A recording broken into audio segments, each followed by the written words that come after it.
Hola, muy buenos días. Hoy os vengo a hablar esta forma un poco original de una serie de artículos que he leído vía blog, vía mail, vía Twitter y que me parece interesante compartir con vosotros. Para empezar, un artículo que al gerente de cualquier hospital seguro que le encanta y es un artículo sacado de un blog de gestión clínica de un tal Varela que alguno conoceréis y en él cuenta que a mayor ocupación hospitalaria, mayor mortalidad. Ahora, empezando con los artículos, digamos, más de geriatría, entre ellos los artículos que hablan de antibioterapia y demencia terminal o avanzada, sí que os quería comentar este artículo del Home International Medical sobre la neumonitis aspirativa. En él nos recuerda que es un cuadro que se autorresuelve en menos de 48 horas o 72 horas y que con el tratamiento sintomático inicial ya vale, no es necesario mantenerlo en el tiempo y que tampoco es necesario el uso de antibioterapia. Solo se habla de que hay un 25% de estas neumonitis que evolucionan a neumonía y la diferencia es porque hay un empeoramiento y en estas neumonías es cuando estaría indicado el uso de antibioterapia. Otro artículo sobre un tema parecido también del JAMA International Medical es el uso, o mejor dicho, el sobreuso de antibióticos en demencia avanzada en residencias, sobre todo de quinolonas y cefalosporinas de tercera y cuarta generación en residencias de Estados Unidos, quiero recordar. Y sí que habla de el sobrecoste económico y de resistencias que se produce. Y esto sobre todo se produce secundario a la bacteria sintomática que también nos contó en su día y después se expresó en el blog de Hablando de Geriatría el doctor Aybar. Ahora, siguiendo con otro tema distinto, voy a hablar sobre caídas y ortogeriatría, una serie de artículos. Me gustaría comentar o empezar con este artículo de factores de riesgo de caídas al ser valorados en urgencias. Son unos factores de riesgo de caídas muy obvios, pero bueno, sí que no por ser obvios hay que olvidarlos.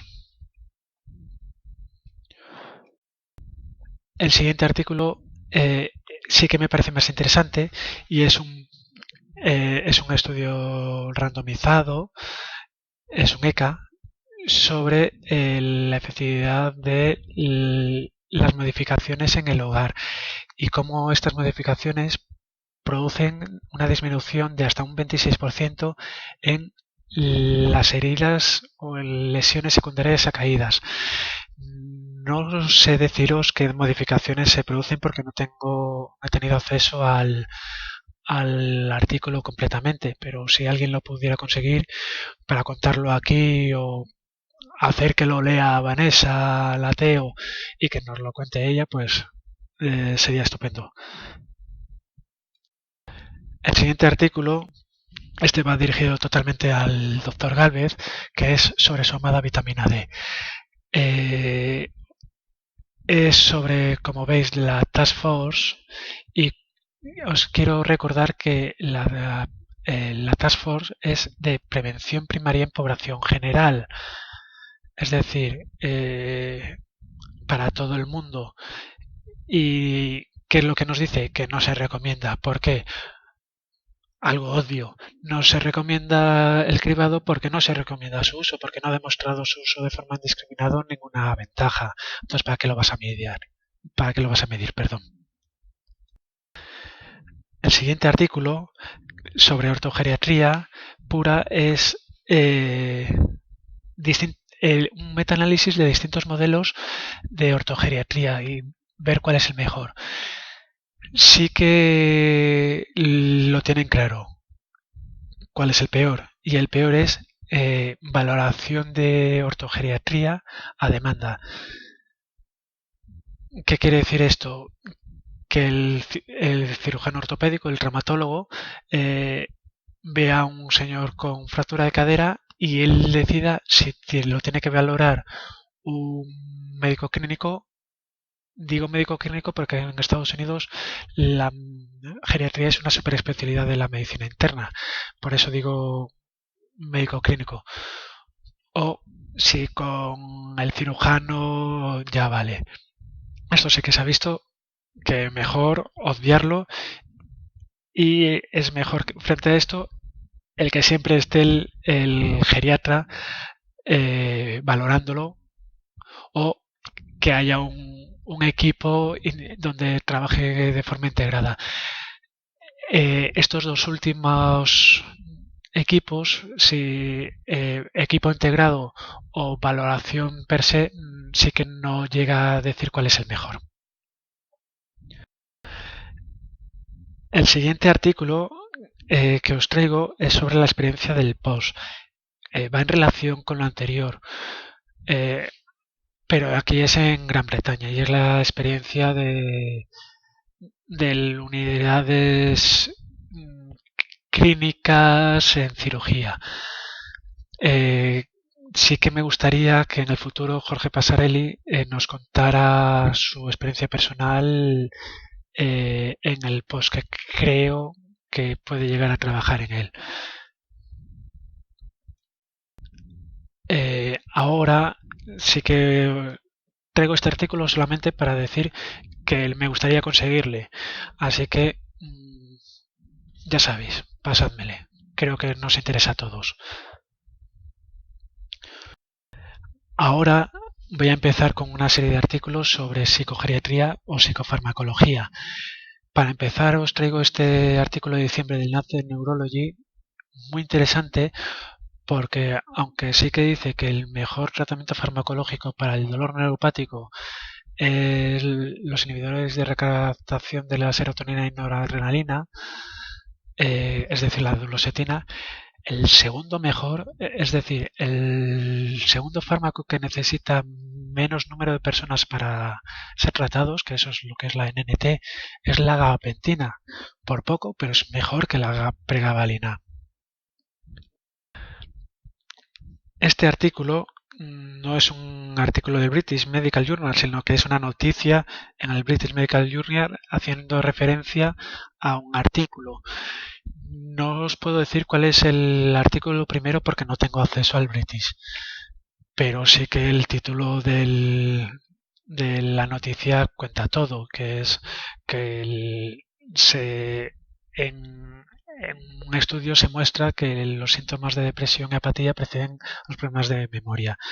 El típico debate de qué es primero, si el huevo o la gallina o si son los dos a la vez.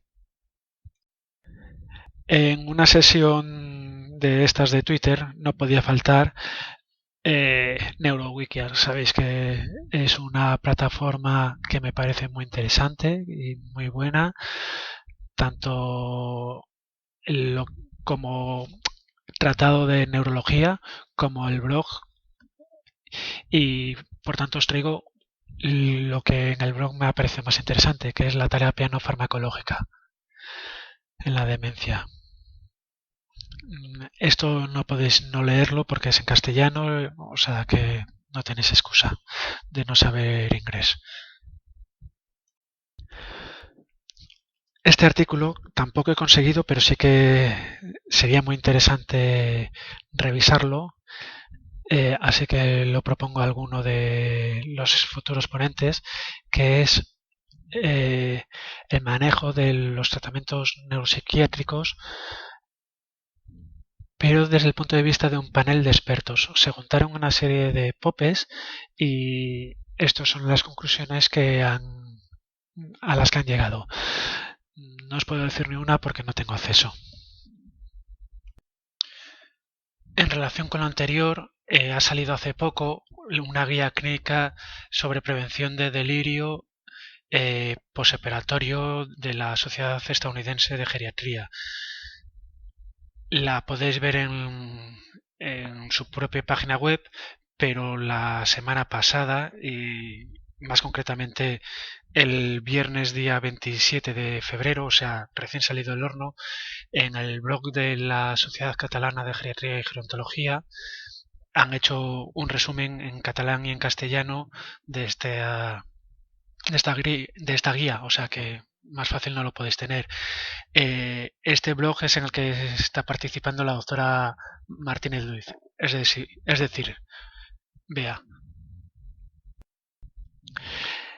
Este artículo del British es bastante antiguo, pero sí que lo he traído porque lo he conseguido, no le conocía y le he conocido a través de un blog que sigo en la actualidad. Entonces, por eso lo traigo, porque me he enterado ahora, no porque sea actual. A pesar de que es antiguo, sí que es algo que, aunque sabemos, es algo que podemos decir, aquí está, aquí está, aquí podemos decir que es lo que podemos concluir que los hipnóticos no son buenos en los ancianos. Y es porque el número de personas que necesitas tratar para que se produzca un daño es la mitad, y bastante bajo por cierto, que el número de personas para conseguir que duerma. Ahora voy a empezar a contar una serie de artículos sobre cardiología y este es sobre insuficiencia cardíaca descompensada e hiponatremia, que sí que se ha visto que las tiacidas y los antagonistas de la aldosterona favorecen esta hiponatremia, por lo cual se deberían evitar su uso hasta que se corrigiera el sodio. Sin embargo, sí que estaría indicado el uso de diuréticos de asa, es decir, furosemida o torasemida o acetazolamida. Esta última, la verdad es que no la he usado y no sé si alguno tiene experiencia. Este artículo es muy interesante porque habla sobre objetivos de tensión arterial y número de fármacos y mortalidad en pacientes institucionalizados. Y se ha visto que cuanto menor es el objetivo que pretendes y por tanto usas más antihipertensivos, aumentas la mortalidad. Es un poquitín como con glicemias. Es mejor, por tanto, que tenga la tensión alta a que la tenga en rango. Porque no es que produzca efectos secundarios, sino que es que se aumenta la mortalidad. Repito, es en pacientes institucionalizados. Por último, para terminar el tema de cardiología, no podía faltar un artículo sobre estatinas. Es es unas recomendaciones de la Asociación Americana y donde nos recuerdan que el uso de estatinas como prevención primaria en mayores de 75 años no está indicado. Y por tanto, tampoco está indicado el cribado, es decir, medir el colesterol. Si no tiene beneficios, es lo mismo que antes lo de la vitamina D. ¿Para qué lo medimos? Si no interesa tratarlo. Pero sí que habla de prevención secundaria, de que es muy importante tratar porque hay una NT muy baja, de 28 casos o 28 personas que tratas con estatinas para evitar una muerte. Es bastante importante. Pero en prevención secundaria, infarto cardíaco, infarto cerebral, la prevalencia es muy alta, el NT muy bajo, hay que tratar. Pero en mayores de 82 años no saben decirnos. Aquí os presento un artículo sobre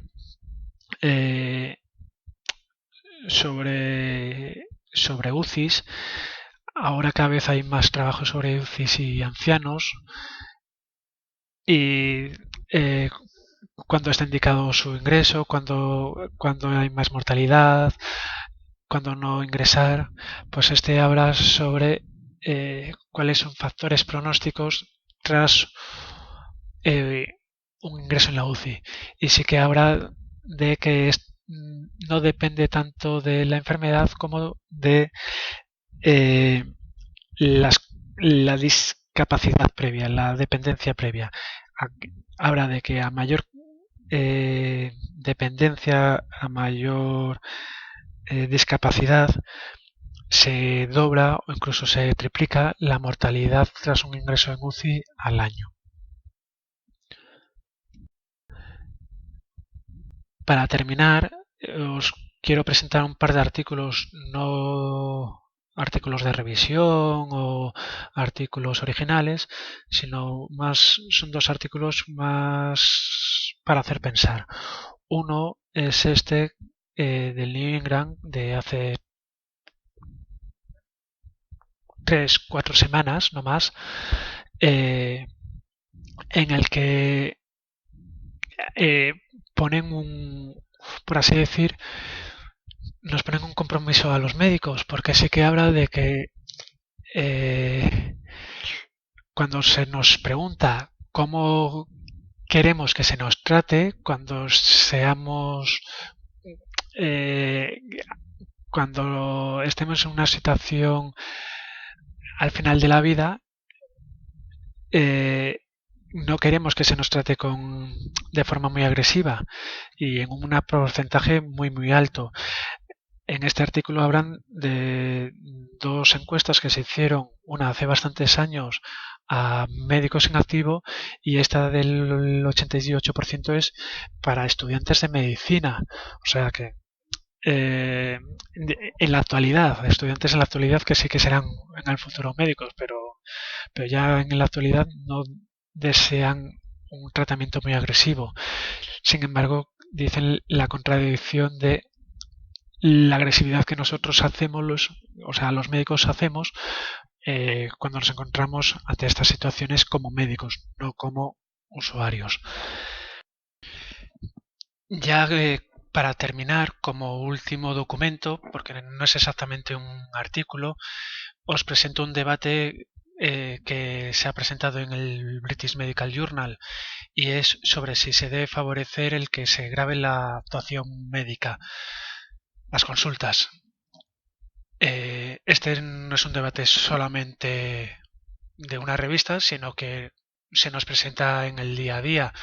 Recientemente David comentaba una cosa similar y a mí hace poco pues también me pidieron información de internet donde poder buscar. ¿Y por qué relaciono ambas cosas si se consiste en grabar la información?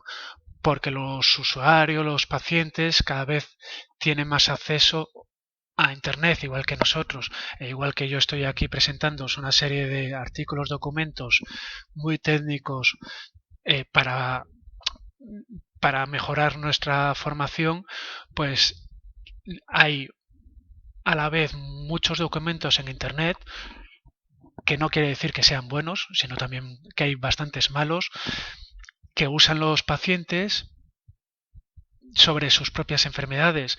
Hay grupos de usuarios que tienen sus propias páginas y cada vez nos vamos a encontrar más.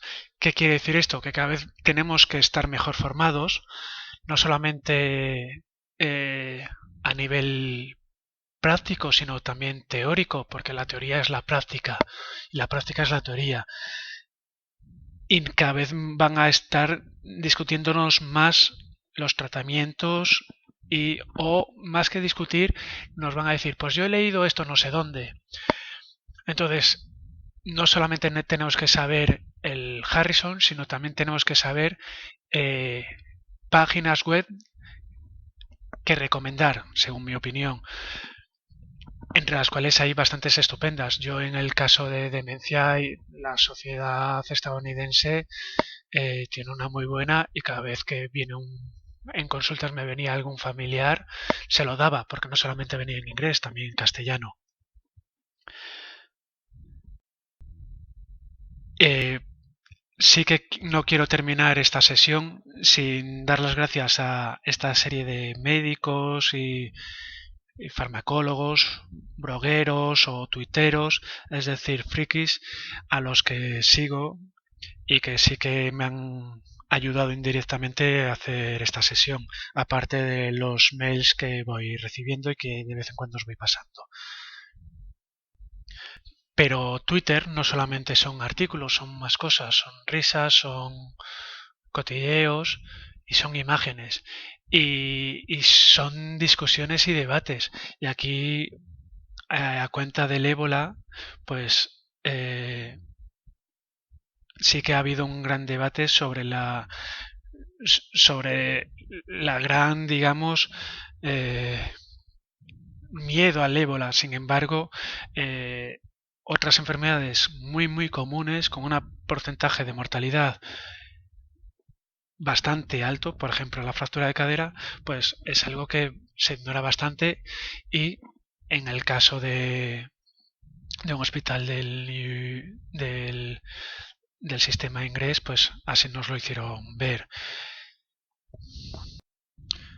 Y para terminar, recordaros que todas las sesiones que vamos haciendo y bastantes de las anteriores las podéis ver en la página web gericesg.wordpress.com y que ahora tenéis fácil acceso y que tenéis también la oportunidad de seguir un blog abierto a todo el mundo eh, que, que he creado, que es Hablando de Geriatría, y que alguna vez sale alguna cosa interesante. Muchas gracias y gracias por estar aquí atentos y si ahora alguno tiene alguna pregunta, espero que yo ya esté por aquí, así que encantado de contestaros. Muchas gracias.